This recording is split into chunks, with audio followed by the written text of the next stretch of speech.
Hi, my name is Clare Cason, and I'm one of the violinists with the Dallas Bach Society. I just wanted to tell you a little bit about how I personally got involved in Baroque music and historical performance.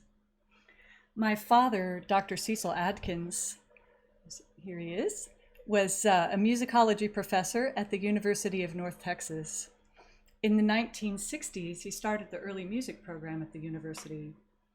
My dad loved instruments and making instruments, so over time he built and modified a lot of the instruments that they still use in the program today. It was really small at first with just 3 recorder players and focused on Renaissance music, but over time they took on some more ambitious projects.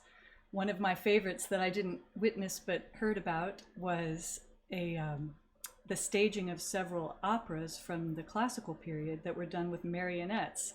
So my dad and the graduate students in musicology and the early music students all collaborated to build a marionette stage similar to what you've probably seen in the movie version of The Sound of Music. They built the marionettes, they learned how to use them and staged these whole operas. I'm sorry I was too young to have seen it. By the time I was in high school, the program had grown enough that my father wanted to start a string group that focused on Baroque music. And since I already played the violin and he was my father, I got drafted. I'm happy about that though, because the experience that I got playing in that group in high school and college enabled me to continue performing Baroque music as an adult. I've been playing with the Dallas Bach Society since about 2002, and there's so many things that I really enjoy about the group.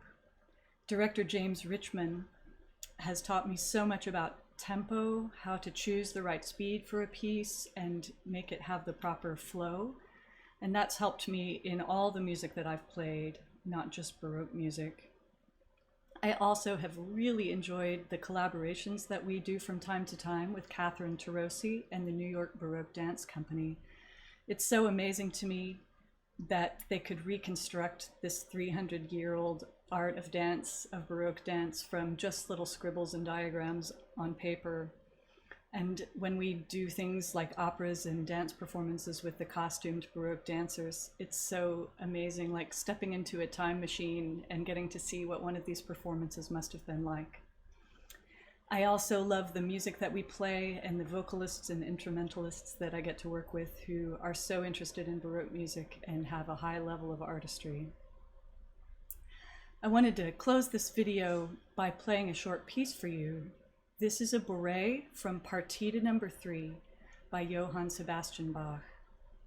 Bach was one of several composers in the Baroque period who were experimenting with what was possible to do with the violin.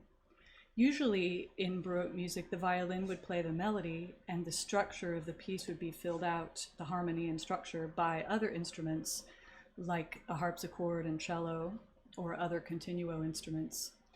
But Bach and these other composers were trying to see if they could imply enough of the structure of the harmony with the violin all by itself so that it sounds just like a complete piece with this one instrument. A partita is Bach's, the name he used for a suite of dance movements. Each Baroque dance had its own steps and its own character, so this is the bourrée movement. The German musician and writer Johann Mattheson wrote in 1739 about the bourrée. Its distinguishing feature resides in contentment and a pleasant demeanor. At the same time, it is somewhat carefree and relaxed, a little indolent and easygoing, though not disagreeable. I love the not disagreeable part.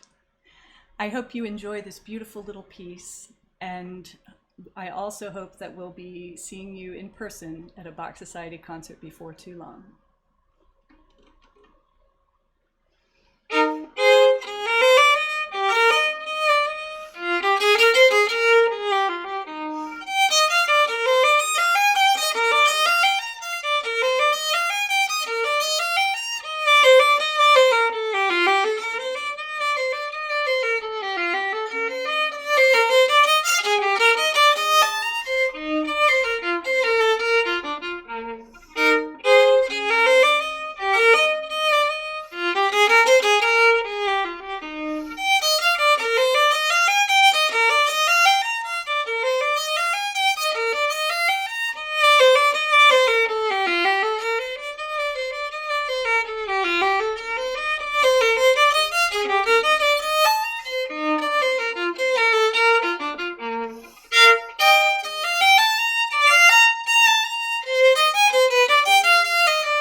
Thanks so much for watching.